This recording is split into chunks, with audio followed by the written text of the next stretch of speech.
بسم اللہ الرحمن الرحیم فَإِذَا قَرَأْتَ الْقُرْآنَ فَاسْتَعِذْ بِاللَّهِ مِنَ الشَّيْطَانِ الرَّجِيمِ صدق اللہ مولانا العظیم ان اللہ وملائکتہ یصلون علی النبی یا ایہا الذین آمنوا صلوا علیہ وسلموا تسلیما الصلاۃ والسلام علیک یا رسول اللہ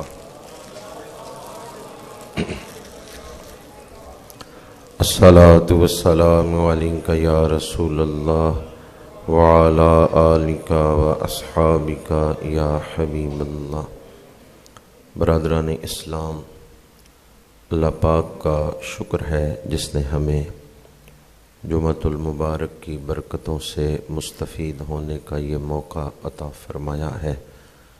دعا ہے کہ خالق کائنات آج کے دن نازل ہونے والی رحمتیں ہم سب کو نصیب فرمائے۔ گزشتہ جمعۃ المبارک پہ میں نے آپ کے سامنے ایک حدیث پاک بیان کی تھی۔ قال رسول اللہ صلی اللہ علیہ وآلہ وسلم ان الشیطان یجری مجری الدم، کہ شیطان خون کے دوڑنے والی جگہوں میں دوڑتا ہے۔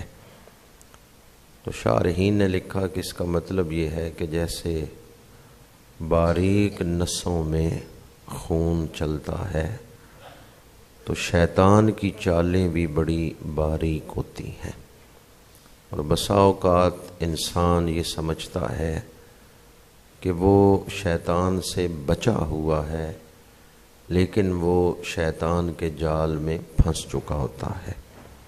شیطان کی چالیں بڑی باریک ہیں۔ تو کسی دوست نے یہ سوال کیا کہ جب شیطان کی چالیں باریک ہیں تو ہم کس طرح اس سے بچ سکتے ہیں، کس طرح اپنے آپ کو شیطان سے محفوظ رکھ سکتے ہیں؟ جزاک اللہ۔ تو آج چند گھڑیاں اس موضوع پر گفتگو کروں گا، اللہ کی پناہ۔ اللہ کی پناہ، اس موضوع پر چند گھڑیاں گفتگو کروں گا۔ جسے اللہ کی پناہ مل گئی، اللہ نے جسے اپنی پناہ میں لے لیا، وہ دنیا میں بھی کامیاب ہے، آخرت میں بھی کامیاب ہے۔ کتنی بڑی پناہ ہے خالق کائنات کی پناہ، احکم الحاکمین کی پناہ، رب العالمین کی پناہ، بادشاہ عالمین کی پناہ۔ تو جو اللہ کی پناہ میں آ گیا وہ بچ گیا۔ اس لیے شریعت مطہرہ نے ہمیں حکم دیا ہے کہ ہم اللہ سے اس کی پناہ مانگتے رہیں۔ ایک سبب تو یہ ہے کہ شیطان ہمارے سامنے نہیں ہے۔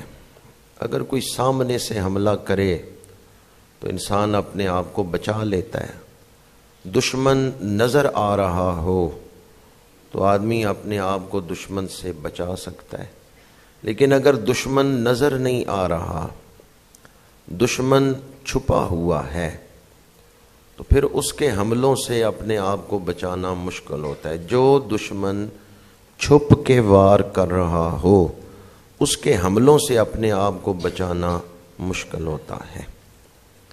تو شیطان چھپ کے وار کرتا ہے، ہم کیوں نہ اس کی پناہ میں آ جائیں جس سے کوئی چھپا ہوا نہیں ہے۔ جب ہم اللہ کی پناہ میں ہوں گے، دشمن ہم سے تو چھپا ہوا ہے لیکن اللہ تو دیکھ رہا ہے، اس لیے وہ ہمیں چھپے ہوئے دشمن کے وار سے بچا لے گا۔ شیطان کو جب اللہ کریم نے اپنی بارگاہ سے دھدکارا تھا تو اس نے یہ کہا تھا کہ مجھے زمین پہ اتارو، مجھے لمبی عمر دو، میں ثابت کروں گا کہ انسان تیرے قرب کے قابل نہیں ہے۔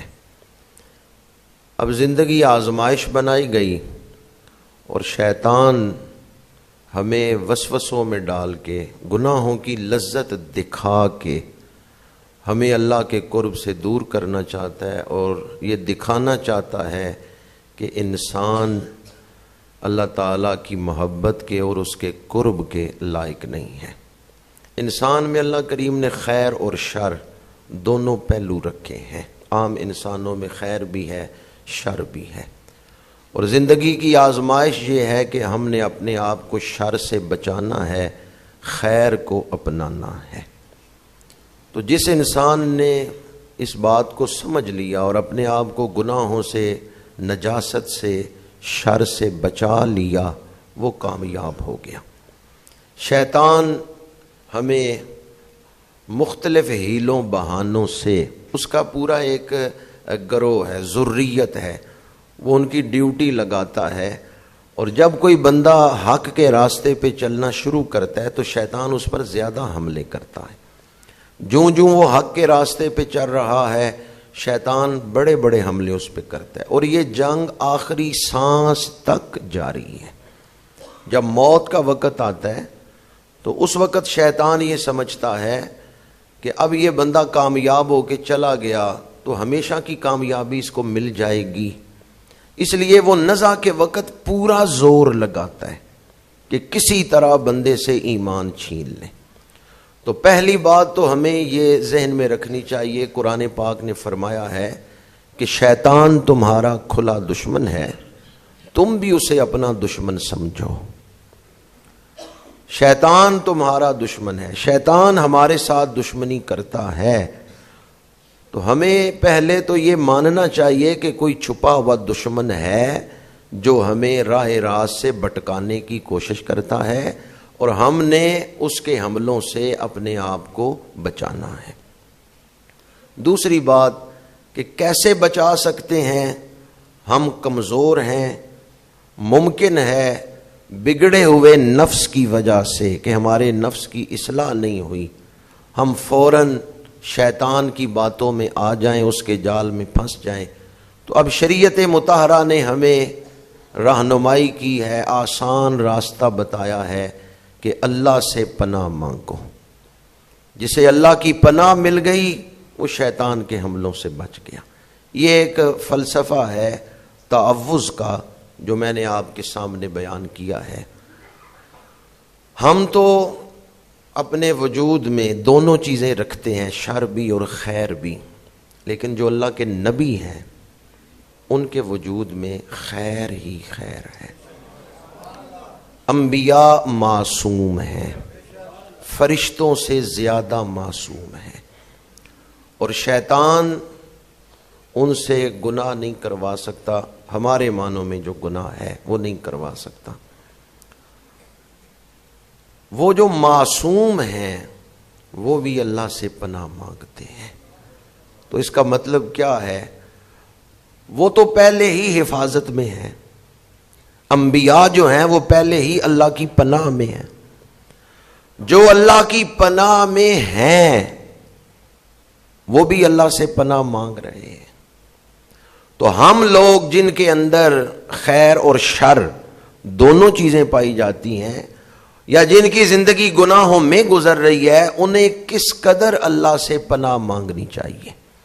سورہ یوسف پڑھ کے دیکھیں، جب بی بی زلیخا نے حضرت یوسف علیہ السلام کو گناہ کی دعوت دی تو حضرت یوسف علیہ السلام نے اس وقت کیا فرمایا؟ معاذ اللہ انہ ربی احسن مثوایا، فرمایا معاذ اللہ، اللہ کی پناہ۔ وہ جو معصوم ہیں اور پہلے ہی اللہ کی پناہ میں ہیں، اور عقیدے کی یہ بات بھی یاد رکھیں کہ اللہ نے جو نبی بھیجے ہیں، نبوت دے کے اللہ نبوت واپس نہیں لیتا۔ ولایت سلب ہو سکتی ہے کہ کسی کو ولی بنایا جائے پھر ولایت لے لی جائے، ولایت سلب ہو سکتی ہے لیکن نبوت سلب نہیں ہوتی۔ اللہ نے جنہیں نبی بنا کے بھیجا ہمیشہ کے لیے نبوت عطا کی۔ عقائد کی بنیادی کتابوں میں یہ بات موجود ہے، نبوت سلب نہیں ہوتی، وہ معصوم بھی ہیں، اللہ کی پناہ میں بھی ہیں، پھر بھی مانگ رہے ہیں کہ اللہ کی پناہ۔ تو ہمیں کس قدر اللہ سے پناہ مانگنی چاہیے۔ حضرت موسیٰ علیہ السلام، قوم میں قتل ہوا ہے اور لوگ آئے ہیں بتائیں قاتل کون ہے، آپ نے اللہ کی بارگاہ میں دعا مانگی، اللہ نے فرمایا فلاں گائے ذبح کرو، یہ نشانیاں اس میں پائی جائیں۔ قوم نے کہا کیا آپ ہمارے ساتھ مذاق کرتے ہیں، آپ ہمارے ساتھ مذاق کر رہے ہیں؟ تو اس وقت حضرت موسیٰ نے کیا فرمایا، اعوذ باللہ ان اکون من الجاہلین، میں اللہ کی پناہ مانگتا ہوں کہ میں جاہلوں میں سے ہو جاؤں۔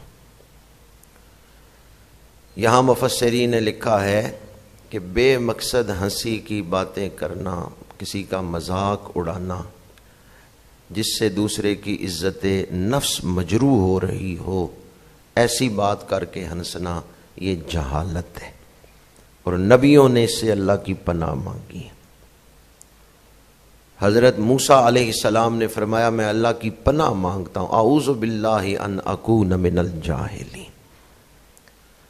بغداد کے مشہور محدث گزرے ہیں علامہ ابن جوزی، انہوں نے اپنی ایک تصنیف میں یہ روایت نقل کی ہے کہ جب حضرت نوح علیہ السلام نے اہل ایمان کو کشتی میں بٹھا لیا تو شیطان بھی آ کے بیٹھ گیا۔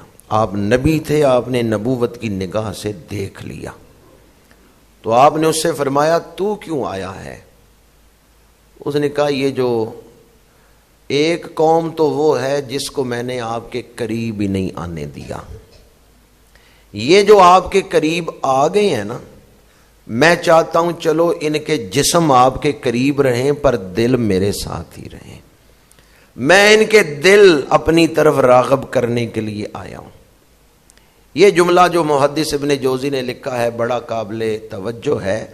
شیطان نے کیا کہا، ایک قوم تو وہ ہے جس کو میں نے آپ کے قریب ہی نہیں آنے دیا، کافر ہی رکھا ہے، کلمہ پڑھنے ہی نہیں دیا، گمراہی میں مبتلا رکھا ہے۔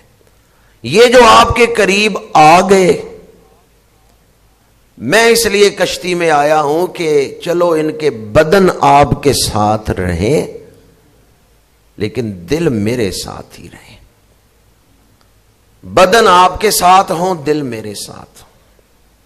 تو شیطان ایسا بھی کرتا ہے کہ جو بندے اس کے قابو میں نہیں آتے، نیکی کے راستے پہ چل پڑتے ہیں، وہ پھر ان کی نیتوں پہ حملہ کرتا ہے کہ چلو ان کے بدن نیکی میں رہیں، دل گناہ میں مصروف رہیں۔ حضرت نوح علیہ السلام بڑی شان والے پیغمبر، بڑی عظمتوں والے رسول ہیں، آپ نے اللہ تعالیٰ سے دعا فرمائی ہے اور آپ نے روحانی توجہ فرمائی ہے، جلال کا اظہار فرمایا ہے، شیطان کو وہاں سے نکلنے کا حکم دیا ہے۔ تو شیطان نے اس وقت کہا کہ میں لوگوں کو مختلف حیلوں بہانوں سے اپنے ساتھ لگاتا ہوں، ان میں سے دو میں آپ کو بتا رہا ہوں، ایک ہے حسد اور ایک ہے ہرس۔ جب کوئی بندہ حسد میں مبتلا ہوتا ہے تو پھر میرے لیے کام آسان ہو جاتا ہے، اور دوسرا ہرس، جو کچھ اللہ نے دے رکھا ہے اس پر بندہ شکرانہ نہیں کرتا، جو نہیں ملا ہوا اس کی ہرس کرتا ہے، تو یہ موقع ہوتا ہے کہ میں اسے گمراہ کرتا ہوں۔ جو کچھ ملا ہوا ہو اس پر بندہ شکرانہ نہیں کر رہا، اور جو نہیں ملا اس کی وہ طلب کر رہا ہے، اس کی ہرس میں مبتلا ہوا ہے، تو جو کچھ ملا ہوتا ہے وہ بھی ضائع ہو جاتا ہے۔ میں اس کو ایسے گمراہ کرتا ہوں کہ اس کے ایمان پر حملہ کر دیتا ہوں۔ حضرت نوح علیہ السلام نے اس وقت جو لوگ کشتی میں تھے انہیں فرمایا حسد اور ہرس، ان دو چیزوں سے اپنے آپ کو بچانا، کیونکہ یہ شیطان کی سواریاں ہیں، شیطان ان پہ بیٹھ کے آتا ہے۔ اور آ کے ایمان کے کھیت کو برباد کر دیتا ہے۔ حضرت موسیٰ علیہ السلام اللہ کے اولو العزم پیغمبر ہیں، شیطان سے ملاقات ہوئی تو آپ نے فرمایا تو کس طرح لوگوں کو گمراہ کرتا ہے، کن کن موقعوں پر تو لوگوں کے دلوں پر قبضہ کرتا ہے، کس طرح لوگوں کے دلوں میں وسوسے ڈالتا ہے۔ تو شیطان نے 3 باتیں وہاں بیان کی، ان میں سے ایک بات اس نے یہ کہی کہ جب کوئی بندہ نیت کرے نا میں اللہ کی راہ میں، اس کو بھی محدث ابن جوزی نے لکھا ہے، شیطان کہتا ہے جب کوئی اللہ کی راہ میں صدقہ کرنے کی نیت کرے کہ میں اتنا مال اللہ کے راستے میں دوں گا، میں فوراً اس کے ساتھ چمٹ جاتا ہوں اور اس کے دل میں وسوسے ڈالتا رہتا ہوں تاکہ یہ وہ صدقہ نہ کرے، یہ اپنا مال اللہ کے راستے میں خرچ نہ کرے، کیونکہ جو اپنا مال اللہ کے راستے میں خرچ کرتا ہے اللہ اس کے دل کو پاکیزگی بخشتا ہے۔ دل پاک ہو گیا تو پھر میرے قابو میں تو نہیں آئے گا، اس لیے میں لوگوں کو صدقہ نہیں کرنے دیتا، کوشش کرتا ہوں وسوسے میں ڈال کے انہیں ان کی ضروریات یاد دلا کر انہیں روکتا ہوں صدقے سے۔ یہ روایت ایک بزرگ نے کسی محفل میں بیان کی تو ایک شخص نے کہا کہ میں نہیں اس کو مانتا کہ بندہ نیت کرے مال دینے کی اور شیطان روک دے۔ ان بزرگوں نے کہا کہ 60 شیطان اس کا ہاتھ پکڑتے ہیں اور اس کو روکتے ہیں صدقہ کرنے سے۔ اس آدمی نے کہا میرے گھر میں کچھ مال پڑا ہوا ہے، میں ابھی لے کے آتا ہوں، صدقہ کرتا ہوں، دیکھتا ہوں کس طرح شیطان روکتا ہے۔ وہ گھر گیا، صندوق کھولا، جو سونا پڑا ہوا تھا وہ نکالنے لگا تو بیوی نے کہا کیا کر رہے ہو؟ اس نے کہا میرا دل ہے یہ سونا میں فلاں نیکی کے کام میں خرچ کر دوں۔ بیوی نے فوراً وہ تھیلا ہاتھ سے کھینچا اور کہنے لگی کہ تمہیں تو پتہ ہی نہیں ہے حالات کیا چل رہے ہیں، مال و دولت کی اہمیت کیا ہے، میں تمہیں یہ اللہ کے راستے میں نہیں خرچ کرنے دوں گی۔ چند ضرورتیں اس نے بیان کی، تھیلا چھین لیا، بندہ خالی ہاتھ واپس محفل میں آیا اور کہنے لگا حدیث پر دوبارہ تحقیق کریں، شیطان کا ذکر ہے یا اس کی ماں کا ذکر ہے؟ تو محدث ابن جوزی نے جو روایت بیان کی ہے نا حضرت موسیٰ علیہ السلام کے حوالے سے، اس میں ہے کہ شیطان کہتا ہے جب کوئی نیکی کا ارادہ کرے، صدقے کا ارادہ کرے، میں اسے روکتا ہوں تاکہ وہ اللہ کے راستے میں مال نہ خرچ کر سکے۔ اور دوسری بات اس نے مطلقاً نیکی کے حوالے سے کی کہ جب کوئی اللہ سے عہد کرتا ہے کہ میں فلاں کام کروں گا تو میں اس کو وہ کام کرنے سے روکتا ہوں۔ اب یہاں میں ایک نقطہ آپ کی خدمت میں علم نبوت کے حوالے سے بیان کر رہا ہوں۔ جب آپ نے دل میں ارادہ کیا کہ کل سے میں نماز میں سستی نہیں کروں گا، ارادہ دل میں کیا ہے، بول کے نہیں کیا، شیطان کو کیسے پتہ چل گیا ہے؟ یہ دل میں چھپی ہوئی بات ہے، شیطان کو کیسے آپ کا ارادہ پتہ چل گیا کہ وہ آپ کے ارادے پہ حملہ کر رہا ہے؟ جس رب نے اپنے دشمن کو اتنا علم دیا ہوا ہے اس نے اپنے حبیب کو کتنا علم عطا کیا ہوگا۔ جس نے اپنے دشمن کو اتنا علم عطا کر رکھا ہے کہ وہ دل میں چھپا ہوا ارادہ دیکھ رہا ہے، تو اس رب نے اپنے محبوب کو جن کی شان میں فرمایا وَعَلَّمَكَ مَا لَمْ تَكُنْ تَعْلَمْ وَكَانَ فَضْلُ اللَّهِ عَلَيْكَ عَظِيمًا، جن پر اللہ کا بڑا فضل ہے اس محبوب کو اللہ نے کتنا علم عطا کیا ہوگا۔ بریلی کے تاجدار نے لکھا سر عرش پر ہے تیری گزر، دل فرش پر ہے تیری نظر، ملکوت و ملک میں کیا ہے وہ جو تجھ پہ عیاں نہیں۔ مدینہ منورہ میں ایک انصاری ہیں، ابھی کلمہ نہیں پڑھا، ابو طلحہ حضور کی محفل کی طرف آ رہے ہیں. تو صحابہ نے کہا یا رسول اللہ ابو طلحہ آ رہا ہے، اور کہا کہ وہ کافر آ رہا ہے. میرے آقا کریم نے فرمایا مجھے اس کے سینے میں نور نظر آ رہا ہے. کیونکہ ابو طلحہ ایمان قبول کرنے کی نیت سے آ رہے تھے، دل کلمہ پڑھ چکا تھا. حضور کی محفل میں آ کے عرض کیا یا رسول اللہ صلی اللہ علیہ وسلم میں آپ کی بیعت ہونے آیا ہوں، میں اسلام قبول کرتا ہوں. صحابہ نے فوراً کہا تو یہاں بعد میں پہنچا ہے، اللہ کے رسول نے پہلے بتا دیا تھا کہ ابو طلحہ کے سینے میں ایمان کا نور آ گیا ہے، سر عرش پر ہے.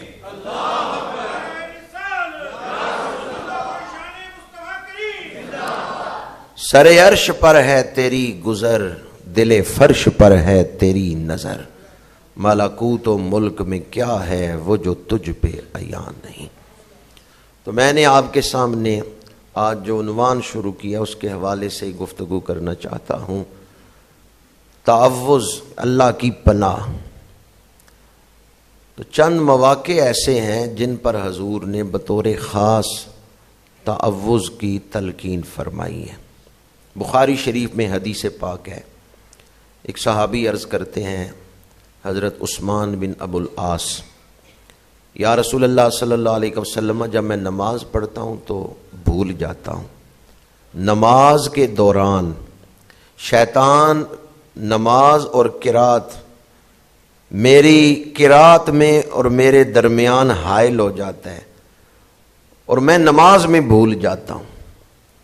میرے آقا کریم صلی اللہ علیہ وآلہ وسلم نے فرمایا کہ 3 دفعہ پڑھو اعوذ باللہ من الشیطان الرجیم اور 3 دفعہ بائیں طرف تھوک دو. حضرت عثمان بن ابو العاص کہتے ہیں میں نے یہ عمل شروع کیا تو میں نماز کے دوران شیطانی وسوسوں سے بچ گیا.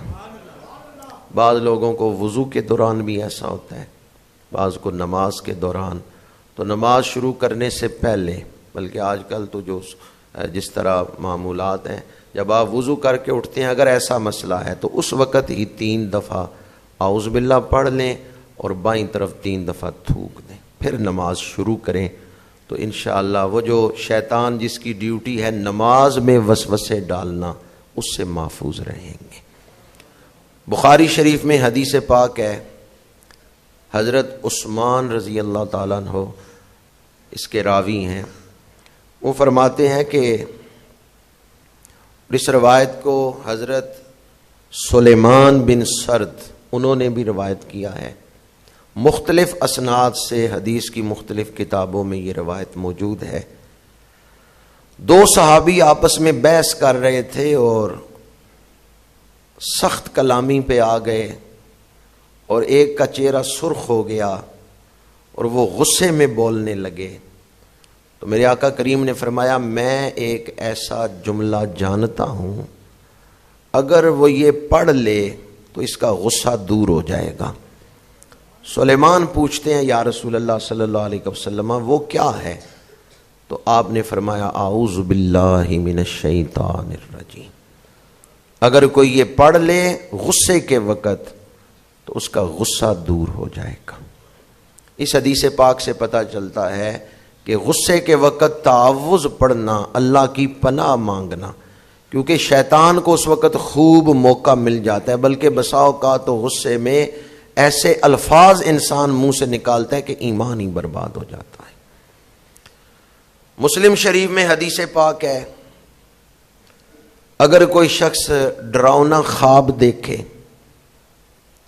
تو وہ اٹھ کے 3 دفعہ تعوذ پڑھے اور 3 دفعہ بائیں طرف تھوک دے اور کروٹ بدل کے سو جائے. اس طرح کروٹ بدل کے سونے سے اور تعوذ پڑھنے سے وہ شیطان کے حملوں سے محفوظ رہے گا. ڈراؤنا خواب، یہ بہت سارے بچے بھی اس میں مبتلا ہوتے ہیں اور کسی عمر میں بھی آدمی اس میں مبتلا ہو سکتا ہے. تو ڈراؤنے خواب سے بچنے کے لیے رات سونے سے پہلے بھی یہ عمل کر سکتے ہیں، اور اگر نیند کی حالت میں خواب دیکھا ہے پھر آنکھ کھلی ہے ڈرے ہوئے ہیں اس وقت بھی یہ عمل کر سکتے ہیں کہ 3 دفعہ تعوذ پڑھیں اور 3 دفعہ بائیں طرف تھونک دے، پھر کروٹ بدل کے سو. جس کروٹ پہ پہلے وہ سویا ہوا تھا اس کروٹ کو وہ بدل لے، دوسرے پہلو پہ سو جائے.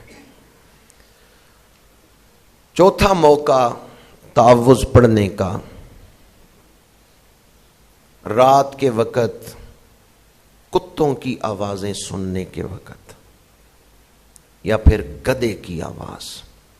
حدیث پاک ہے کہ اگر رات کو کتوں کے بھونکنے کی آواز یا گدھے کے ہینکنے کی آواز سنو تو تعوذ پڑھو. اور فجر کے وقت اگر مرغ کے بولنے کی آواز سنو تو اللہ سے اس کا فضل مانگو. مرغ کی آواز جو فجر کے وقت ہوتی ہے وہ سنی جائے تو اس وقت اللہ سے اس کا فضل مانگنا چاہیے. لیکن رات کے وقت کتوں کے بھونکنے کی آواز یا گدھے کے ہینکنے کی آواز سنیں تو اس وقت بھی اللہ سے پناہ مانگنی چاہیے. ایک اور موقع ہے جس وقت حضور نے تعوذ پڑھنے کی تعلیم دی ہے، وہ ہے بیت الخلاء میں جانا. شروع میں نے عرض کیا کہ شیاطین چھپے ہوئے ہیں، ہماری نظروں کے سامنے نہیں ہیں. جب ہم بیت الخلاء میں جاتے ہیں، ستر ننگا کرتے ہیں، تو اس وقت اگر ہم تعوذ پڑھ کے بیت الخلاء میں داخل ہوئے تو بے شک ہم نے ستر ننگا کیا ہے بیت الخلاء میں، لیکن شیطانوں کی نظر سے بدن محفوظ رہے گا. شیطان کی نظر وہاں تک، جو جنات ہیں یا شیاطین ہیں، ان کی ذریت ہے، وہ انسانی ستر کو نہیں دیکھ سکے گی. کیوں؟ اس لیے کہ مومن نے بیت الخلاء میں جاتے ہوئے یہ دعا پڑھ لی تھی، اللہم انی اعوذ بک من الخبث والخبائث. رحمت للعالمین کی رحمتیں دیکھیں. پیدائش سے لے کے موت تک زندگی کا کوئی مرحلہ ایسا نہیں جس کے بارے میں حضور نے کامل تعلیمات نہ عطا فرمائی ہوں.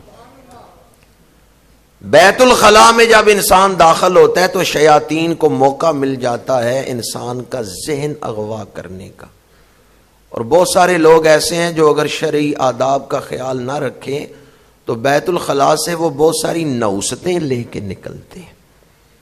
اس لیے گھروں میں بیت الخلاء کی صفائی کا خاص اہتمام ہونا چاہیے. یہ جو گندی چیزیں ہیں نا، یہ گندی جگہوں پہ زیادہ رہتی ہیں. شیاطین ہیں اور کافر جنات ہیں. یہ جو شر والی چیزیں ہیں، گندی چیزیں جو ہیں، یہ گندی جگہوں پہ زیادہ رہتی ہیں اور ان کے اپنے وجود کی بھی بدبو ہوتی ہے. لیکن یہ سونگ ہر بندہ نہیں سکتا. یہ بھی اللہ تعالیٰ کا فضل ہے کہ ہر بندہ ان کی وہ بدبو نہیں سونگتا، ورنہ اگر ان کی بدبو سونگیں تو پھر ہمارے لیے سانس لینا بھی مشکل ہو جائے. تو بیت الخلاء کی صفائی کا خاص اہتمام ہونا چاہیے. اور دوسرا، بیت الخلاء میں جانے سے پہلے یہ دعا پڑھنا چاہیے. اس میں کیا کیا حکمتیں ہیں یہ تو اللہ کے رسول ہی بہتر جانتے ہیں.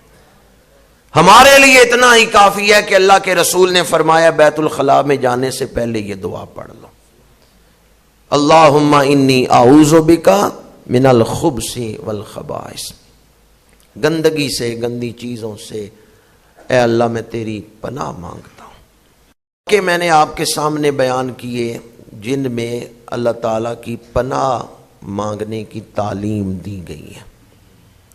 قرآن پاک میں بھی ایسی آیات موجود ہیں جن میں اللہ کی پناہ مانگنے کا حکم ہے. وَإِمَّا يَنزَغَنَّكَ مِنَ الشَّيْطَانِ نَزْغٌ فَاسْتَعِذْ بِاللَّهِ. جب بھی شیطان کوئی وسوسہ ڈالے تو فوراً اللہ کی پناہ مانگ لو. یہ آیت بھی ہمیں بطور خاص یاد رکھنی چاہیے. جب بھی کوئی کمزور بات ذہن میں آئے، جب بھی کوئی وسوسہ ڈالنے کی شیطان کوشش کرے تو فوراً پڑھیں اعوذ باللہ. بالخصوص اس آیت مبارکہ کو اس معنی میں بھی ذہن نشین رکھیں، جب آپ کے مزاج کے خلاف کوئی بات ہو، تو اس وقت شیطان حج مارتا ہے. حج مارنا سمجھتے ہیں؟ دو تین دوست بیٹھے ہوئے ہیں، ایک آگے بیٹھا ہے ایک پیچھے بیٹھا ہوا ہے، کسی سے بات کر رہے ہیں تو ایک بندہ خاموش بیٹھا ہے، بول نہیں رہا، پیچھے سے دوسرا دوست اس کو نا ہاتھ مارتا ہے، بول تو کیوں نہیں بولتا. تو بعض موقع ایسے ہیں شیطان کمر میں نا حج مارتا ہے. وہ ہاتھ والے تو نہیں ہے لیکن وہ دل میں ایسے جذبات ڈالنے کی کوشش کرتا ہے کہ بول، تیری عزت پر حملہ ہو رہا ہے، بول، فلاں لفظ بول، فلاں گالی زبان سے نکال، تو بندہ فوراً پھر بول پڑتا ہے. قرآن کہتا ہے جب شیطان تمہیں کوئی وسوسہ ڈالنے کی کوشش کرے تو فوراً اللہ سے پناہ طلب کرو. جب بھی دل میں اشتعال پیدا ہو یا گناہ کی طرف ذہن جائے کہ مجھے فلاں گناہ کرنا چاہیے، اس سے تسکین ملے گی. یہ بات تو میں آپ کے سامنے متعدد دفعہ بیان کر چکا ہوں. شیطان رغبت دلاتا ہے کہ گناہ کرو تسکین ملے گی. بندہ گناہ کر لیتا ہے پر گناہ کے بعد تسکین نہیں ملتی. گناہ کے بعد وقتی لذت ملتی ہے، تسکین نہیں ملتی، دل پہلے سے زیادہ پریشان ہو جاتا ہے. اگر سکون ہے تو اللہ کی یاد میں ہے. الا بذکر اللہ تطمئن القلوب. احادیث پڑھ کے دیکھیں تو میرے آقا کریم نے 53 ایسی چیزیں ہیں جن سے اللہ کی پناہ مانگی ہے. اور یہ بات دوبارہ عرض کر رہا ہوں کہ یہ جو دعائیں ہیں جن میں حضور اللہ کی پناہ مانگ رہے ہیں، فلاں چیز سے یا اللہ بچانا، فلاں چیز سے بچانا، فلاں چیز سے بچانا، حضور تو پہلے ہی بچے ہوئے ہیں. حضور تو پہلے ہی سید المعصومین ہیں. یہ ہماری تعلیم کے لیے آپ نے دعائیں سکھائی ہیں. مختلف احادیث جمع کریں بھی کتنی چیزوں سے حضور نے اللہ کی پناہ مانگی ہے تو کتنی چیزیں بنتی ہیں؟ 53. ایک دعا اکثر ہم پڑھتے ہیں اور آپ کو یاد بھی ہوگی، جس میں زوال نعمت سے اللہ کی پناہ مانگی ہے. اللہم انی اعوذ بک من زوال نعمتک و تحول عافیتک. اے اللہ نعمت کے زائل ہو جانے سے میں تیری پناہ مانگتا ہوں. کوئی نعمت پہلے ملی ہوئی ہو پھر چھین لی جائے تو کتنی تکلیف ہوگی، دل کس کرب سے گزرتا ہے. یا اللہ جو نعمتیں عطا کی ہیں ان کو دوام عطا فرما. اللہم انی اعوذ بک من زوال نعمتک، نعمت کے زائل ہونے سے تیری پناہ مانگتا ہوں. وتحول عافیتک، عافیت بہت بڑی نعمت ہے. عافیت کے پھر جانے سے پناہ مانگتا ہوں. آپ سڑک پہ گاڑی چلا رہے ہیں، آپ کی کوئی غلطی نہیں، آپ سارے اصولوں کے تحت احتیاط سے چلا رہے ہیں. کسی دوسرے کی غلطی سے بھی تو نقصان ہو سکتا ہے نا. کئی دفعہ ایسا ہوتا ہے غلطی دوسرے کی ہوتی ہے، نقصان آپ کا ہو جاتا ہے. تو عافیت یہ ہے کہ آپ اللہ کی ایسی پناہ میں ہیں، خود بھی غلطی نہیں کر رہے، دوسرے کی غلطی سے بھی نقصان نہیں پہنچ رہا. یا اللہ عافیت کے پھر جانے سے میں تیری پناہ مانگتا ہوں، یعنی مجھے ہمیشہ عافیت میں رکھنا. اور پھر فرمایا اللہم انی اعوذ بک من زوال نعمتک و تحول عافیتک و فجاءت نقمتک. اچانک گرفت، اچانک عذاب. بعض اوقات ایسا ہوتا ہے کسی کو ہارٹ اٹیک ہوا، اچانک موت ہوئی تو لوگ کہتے ہیں اچھا ہوا ہے بیمار نہیں ہوا، اچھا ہوا ہے کسی کو تکلیف نہیں دی خدمت کرنے کی. بیمار ہوتا، نزا کی تکلیف برداشت کرتا، اس سے بہتر ہے بس جھٹکا لگا ہے موت آ گئی. تو یاد رکھیں بعض اوقات بندہ بیمار ہوتا ہے اور طویل بیمار ہوتا ہے، 6 مہینے بستر پہ جان نہیں نکل رہی، تو یہ فیصلہ کرنا کہ فوراً موت بہتر ہے یا بندہ لمبا عرصہ بستر پہ رہے یہ بہتر ہے، یہ ہمارا کام نہیں ہے، یہ اللہ کا فیصلہ ہے۔ عین ممکن ہے کہ جو بندہ نزع کی تکلیف سے گزر رہا ہے وہ اللہ کے نزدیک بڑا محبوب ہو، اور جب وہ بیماری سے گزرے اور نزع کی تکلیف سے گزرے تو پاک صاف ہو کے قبر میں جا رہا ہو۔ اس لیے اگر کوئی بیماری دیکھ رہا ہے اور نزع کی تکلیف دیکھ رہا ہے تو ہمیں یہ حق نہیں شریعت نے دیا کہ ہم کہیں بھی اس کے ساتھ بہت برا ہو رہا ہے۔ بیماری مومن کے لیے جو بیماری ہے وہ گناہوں سے پاکی کا ذریعہ بن جاتی ہے، گناہ معاف کرنے کا ذریعہ بن جاتی ہے۔ اسی طرح جو نزع کی تکلیف ہے وہ بھی بخشش کا باعث بن جاتی ہے۔ ہاں کس کے لیے وہ تکلیف عذاب ہے، کس کے لیے رحمت ہے، یہ فیصلہ کرنا اللہ کا کام ہے۔ اگر بظاہر وہ بندہ مومن ہے، صحیح العقیدہ ہے اور تقوی والا بھی ہے، پھر بیماری اور تکلیف سے گزر رہا ہے تو ہم یہ اندازہ کر سکتے ہیں کہ یہ بیماری اس کے لیے بہتر ہے، اور اچھا گمان تو ہم قائم کر سکتے ہیں، لیکن کسی کی عزت نفس پہ حملہ نہیں کرنا چاہیے۔ جو دعا میں آپ کے سامنے پڑھ رہا ہوں اس میں ہے وَفُجَاءَتِ نِقْمَتِكَ، پروردگار اچانک عذاب، اچانک گرفت، اس سے میں تیری پناہ مانگتا ہوں، اور تیری ہر قسم کی ناراضگی سے میں تیری پناہ مانگتا ہوں۔ ایک اور دعا جو میرے آقا کریم نے سکھائی ہے، اور اس دور میں ہمیں اس کی بڑی ضرورت ہے کہ ہم وہ اللہ تعالیٰ کی بارگاہ میں تعوذ کے طور پہ پڑھتے رہیں۔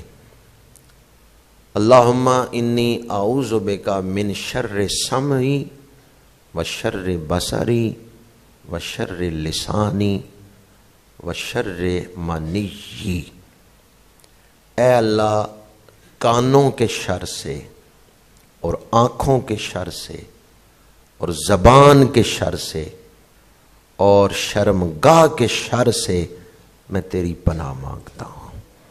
سوشل میڈیا کا دور ہے تو آنکھوں سے ہم وہ چیزیں بھی دیکھتے ہیں جن کی شریعت اجازت نہیں دیتی، کانوں سے وہ باتیں بھی سنتے ہیں جن کی شریعت اجازت نہیں دیتی۔ تو یہ جو دعا ہے یہ وہ تمام شر جو ان اعضاء کے ذریعے روح تک پہنچتے ہیں، دل تک پہنچتے ہیں، ان سے بچانے والی۔ اللہم انی اعوذ بک من شر سمعی و شر بصری و شر لسانی و شر منی۔ الہی کانوں کے شر، آنکھوں کے شر، زبان کے شر اور شرمگاہ کے شر سے میں تیری پناہ مانگتا ہوں۔ ایک اور دعائے نبوی جس میں میرے آقا کریم صلی اللہ علیہ وآلہ وسلم نے 3 چیزوں سے پناہ مانگنے کی تعلیم دی ہے: جھگڑا، دشمنی، ویر اور منافقت اور برے اخلاق۔ ان میں بڑا کاف جو ہے نا وہ 3 دفعہ آیا ہے۔ اللہم انی اعوذ بک من الشقاق والنفاق وسوء الاخلاق۔ اے اللہ میں دشمنی سے، ویر سے تیری پناہ مانگتا ہوں، کیونکہ جب دشمنی شروع ہوتی ہے تو بسا اوقات کئی برائیوں کے، گناہوں کے دروازے کھل جاتے ہیں۔ اللہم انی اعوذ بک من الشقاق والنفاق، منافقت سے میں تیری پناہ مانگتا ہوں، اور برے اخلاق سے، وسوء الاخلاق۔ میں نے 2-3 احادیث آپ کے سامنے دعاؤں کے حوالے سے پڑھی ہیں، لیکن اب وہ جامع دعا پڑھ رہا ہوں جس میں یہ ساری شامل ہو جاتی۔ ویسے کوشش کرنی چاہیے کہ ہم زیادہ سے زیادہ یاد کریں، اگر عربی الفاظ یاد نہ ہوں تو وہ جو 53 چیزیں ہیں ان میں قرض بھی ہے، ان میں لوگوں کا غلبہ بھی ہے، من ان ازلما او و ازلما، یہ بھی ہے کہ یا اللہ نہ میں ظلم کروں نہ میرے اوپر ظلم کیا جائے، یہ بھی دعا حضور نے سکھائی ہے۔ قرض سے، سستی سے، کہ یا اللہ سستی سے بچا لے۔ بہت سارے لوگ سستی کی وجہ سے بھی وہ عمل نہیں کر پاتے جو کرنا چاہیے. لیکن جو جامع دعا آپ کے سامنے بیان کر رہا ہوں وہ یہ ہے کہ یا اللہ وہ تمام چیزیں جن سے بچنے کی حضور نے دعا مانگی ہے یا دعا سکھائی ہے، ہم ان سے بچنے کی تیرے بارگاہ میں عرض کرتے ہیں. اس میں وہ ساری چیزیں آ جائیں گی. یا اللہ وہ تمام چیزیں جن سے بچنے کی حضور نے تعلیم دی ہے، وہ ہر شر جس سے حضور نے بچنے کی تعلیم دی، یا اللہ ہمیں اس سے بچا لے. اور ہر خیر جو تیرے رسول نے تجھ سے طلب کی ہے، یا اللہ ہمیں وہ عطا فرما دے. یہ ایک جامع دعا ہے. اگر کوئی آدمی صبح اٹھتے ہوئے، یہ حضرت امام حسن مجتبی رضی اللہ تعالی عنہ کا فرمان ہے، اگر کوئی آدمی صبح اٹھتے ہوئے 10 دفعہ پڑھ لے اعوذ باللہ من الشیطان الرجیم، تو وہ سارا دن اللہ کی خاص پناہ میں رہے گا. وہ بچے جو ضدی ہوں، وہ بچے جو ماں باپ کا کہنا نہیں مانتے، یا وہ بچے جو ایسی باتوں میں پڑ چکے ہوں جو نامناسب ہیں، گناہ ہیں، ان میں پڑ چکے ہیں، تو والدین کو چاہیے ناشتے سے پہلے 10 دفعہ تعوذ پڑھ کے اعوذ باللہ من الشیطان الرجیم یہ پھونک کے پھر ان کو ناشتہ دیں.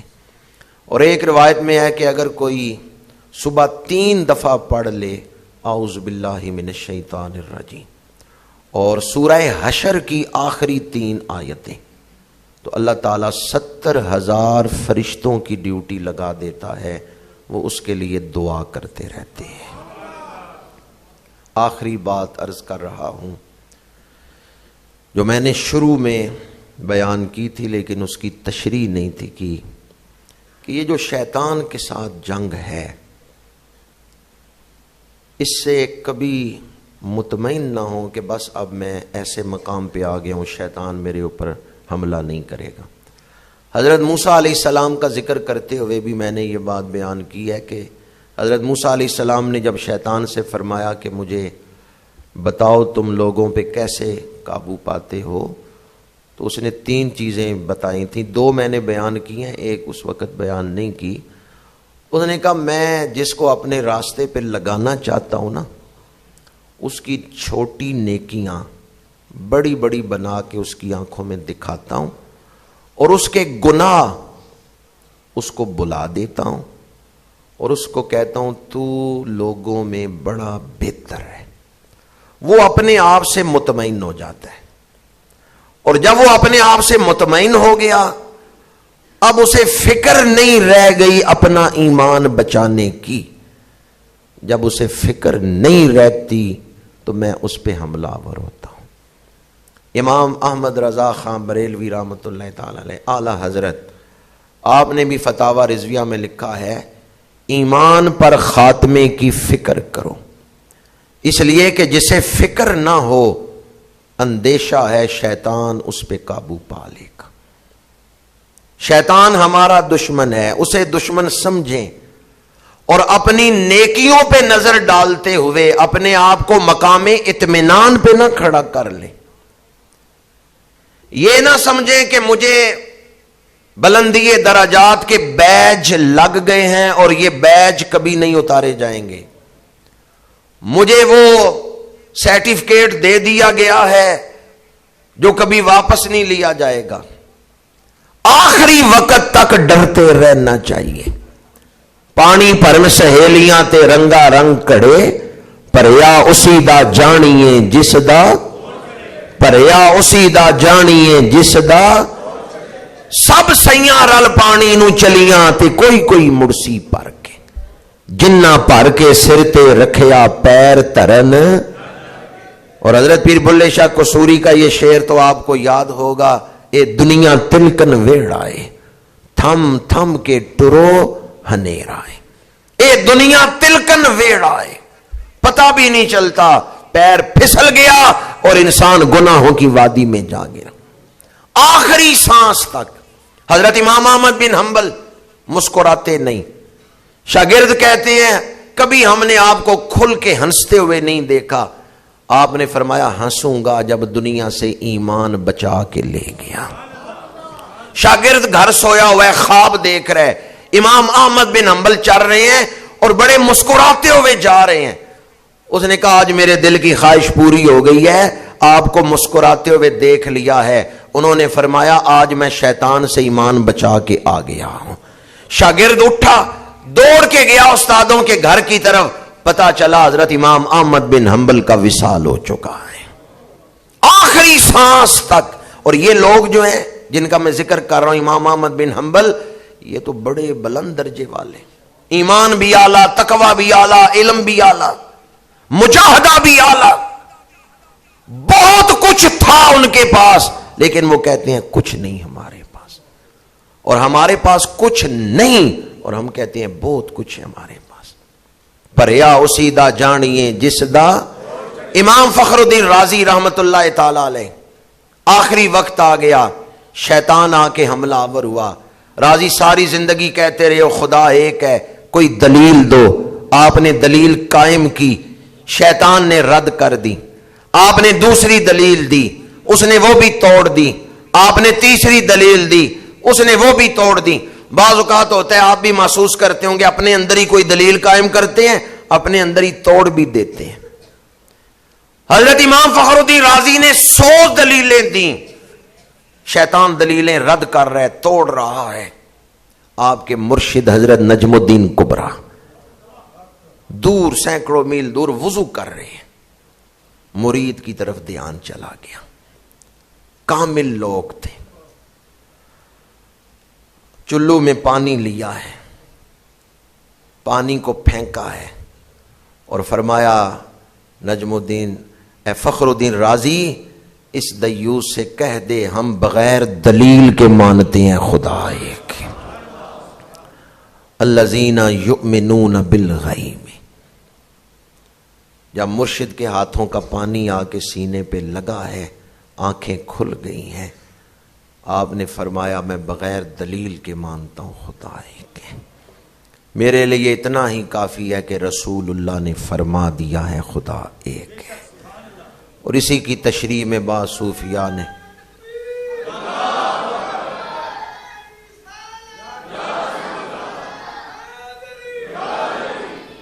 حدیث پاک ہے، میرے آقا کریم نے فرمایا کہ شیطان بعض اوقات بندے کے ایمان سے کھیلتا ہے، کہتا ہے فلاں چیز کو اللہ نے بلایا، فلاں چیز کو اللہ نے بنایا، اللہ کو کس نے بنایا؟ میرے آقا کریم نے فرمایا اگر یہ خیال ذہن میں آئے تو اس وقت پڑھو سبحان اللہ، اللہ ان چیزوں سے، تم اسے مخلوق کے دائرے میں لا کے سوچ رہے ہو۔ چیزیں مخلوق ہیں، وہ چیز نہیں ہے، وہ خالق ہے۔ تم اسے مخلوق کے دائرے میں لا کے سوچ رہے ہو، وہ بنایا تو گیا ہی نہیں ہے، وہ تو خالق ہے۔ اسے خالق کے درجے پہ رکھ کے سوچو، مخلوق بنائی گئی ہے، وہ خالق ہے۔ جب پڑھیں گے سبحان اللہ تو شیطان کے حملے سے بچ جائیں گے۔ میں نے آپ کے سامنے آج جس موضوع پر گفتگو کی ہے، یہ بڑا وسعت والا موضوع ہے۔